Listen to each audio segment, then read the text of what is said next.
Well, I'm going to go ahead and call us to order. Welcome to session 3 of the My Ways Are Not Your Ways conference.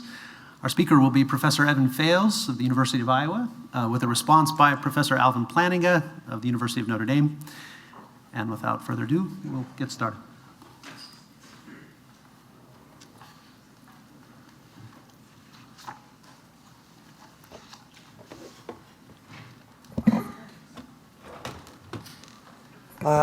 Let me know if you have any problems hearing.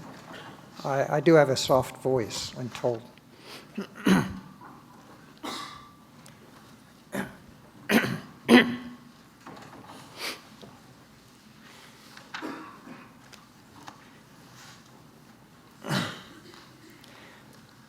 I dedicate this paper to Malvina and Alphonse Isaac, their daughter Ellen, and her husband Joseph Deleu, of sacred memory, of blessed memory.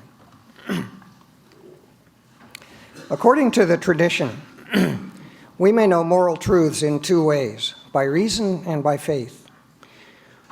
Reason teaches the natural law, a moral code ordained by God who made us rational. Faith apprehends God's will through revelation. God evidently wished to make double sure that the recipients of his image would know right from wrong. The moral law is a deliverance of his essentially impeccable reason.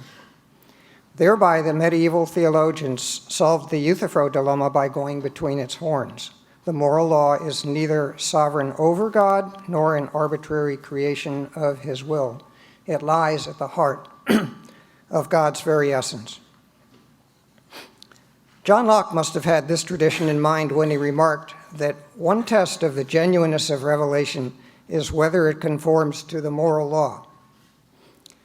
Locke's remark is nevertheless surprising, for as we will see, it and the tradition that informs it run hard up against a barrier Locke must have been aware of, a barrier that forces Christians and Jews, as disciples of the book, apparently to grasp one horn of the Euthyphro dilemma, namely divine command theory. Writing on faith and reason, Locke enunciates several principles that constrain the reach of faith. Locke, like Aquinas before him, understands faith as trusting someone's testimony, in particular God's testimony, on matters not otherwise knowable. Faith, he says, is the assent to any proposition not thus made out by the deductions of reason, but upon the credit of the proposer as coming from God in some extraordinary way of communication. This way of discovering truths to men we call revelation. Locke sees a problem here. Receiving testimony from other people, we must exercise a caution consistent with the recognition that they are not always competent or sincere. We are ordinarily able to identify those others and, if the testimony be doubtful, examine their credentials. In revelatory experiences, the credentials of the original source, if divine, are impeccable. But the source of the revelation is not so easily identified. Was that still small voice in the night God, or the devil, or whisperings of an overheated imagination? Locke's design is to show that certain principles constrain our judgments of authenticity. The guiding thought is that to be credible, a revelation must have an identifiable content that must not overthrow sense and reason. Now, this matters to Locke because the original recipients of a revelation, presumably taught by God, could have no better assurance, either from independent evidence for it or knowledge that it came from God, than could be afforded by their use of sense and reason.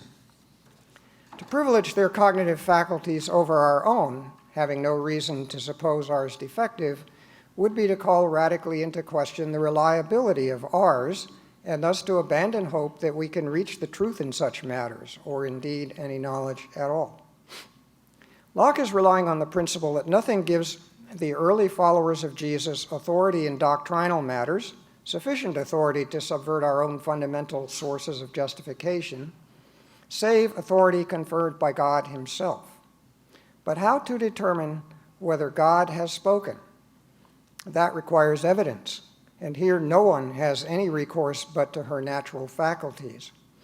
There is no more damning evidence than that the content of a revelation be epistemically refractory. Such a revelation undermines its own authority. How can we tell that a non-refractory revelation is genuine? Regarding that, Locke's appeal is traditional. We look to signs, and he goes on to argue that, by their number and quality, the miracles recorded in the New Testament secure the unique place of the Gospels as authoritative revelation. In making that appeal within the constraints of his epistemic criteria, Locke marches straight down a path that arrives at Hume's reflections on testimonial evidence for miracles. But that's not the only irony in Locke's argument. For, as mentioned, Locke invokes also a moral criterion in distinguishing revelatory wheat from chaff. No revelation, he says, can be looked on to be divine that delivers anything derogating from the honor of the one only true, invisible God, or inconsistent with natural religion and the rules of morality. Because God, having discovered to men the unity and majesty of his eternal Godhead and the truths of natural religion and morality by the light of reason, he cannot be supposed to back the contrary revelation. For that would be to destroy the evidence and the use of reason, without which men cannot be able to distinguish divine revelation from diabolical imposture. That brings us, however, to the barrier I mentioned above. It seems on its face that Scripture does teach morally repugnant things about God. There are, for starters, legal statutes whose rigors should cause even the most stout-hearted moralist to blanch. These include strict proscriptions against male homosexuality, fornication and adultery, witchcraft, and filial impiety. The penalty was execution by stoning. I confess some uncertainty respecting the immorality of witchcraft. Still, infidelity, whether marital or not, is a severe transgression, almost always a reprehensible violation of trust.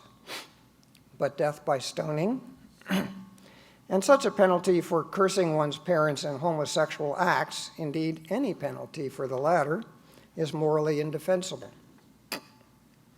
Suppose one essayed a defense. How might it go? One line is to emphasize how much better, more humane, the Jewish law allegedly was than the laws of contemporary ancient Near Eastern societies. That argument is historically suspect, if only because documentary evidence is so sparse. But it's infirm in any case.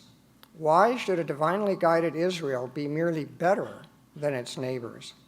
Why, say, should it countenance slavery, even if a more humane form of slavery? A second argument suggests that God had to teach Israel so fallen, so influenced by immoral practices of surrounding cultures, that God had no choice but to tone down his moral demands. But that doesn't ring true to Yahweh's personality at all. What's more, it makes him out to be a compromiser, or relativist, at least pragmatically. Besides, Israel went to extraordinary lengths to separate itself socially and culturally from tribal neighbors. Could it be, nevertheless, that God's harsher laws were justified in the circumstances, that cultural insensitivities blind us to good reasons for God's dispensation for Israel? That's a hard case to make. Indeed, it's not difficult to specify behaviors that are immoral no matter the cultural context. We can agree, surely, that rape and genocide are such acts. But then so are capital punishment for homosexuality, adultery, and disrespect for parents. Indeed, of the 10 Commandments, 6 carry the death penalty for infraction, including the making of graven images. And the punishments with which God threatens Israel for defection from this stringent covenant are too grotesque to bear enumeration. Of course, maybe Israel was just mistaken in thinking God to have commanded these things. Maybe they were not only a stiff-necked people, but hard of hearing as well. Perhaps God didn't intend Israel to follow these morally rebarbative statutes after all. That's an eminently reasonable suggestion, but the cost of accepting it to the inspirational integrity of the Tanakh is heavy. Wouldn't God have made clear to Moses his will in these matters, considering especially all the grief Israel suffered for straying, at least in its self-understanding, from the law? If the Bible isn't to be trusted concerning the law, what confidence are we to repose in it? The indigestible parts of the law are not the only apologetical nightmare presented by the Bible. There's also a long list of particular actions allegedly accepted, commanded, or done by God that appear violently immoral.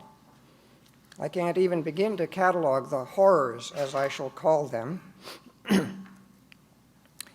of the New Testament, to say nothing of the Old, which implicates God in, among other things, rape, incest, genocide, child sacrifice, and the killing of the innocent to punish the guilty.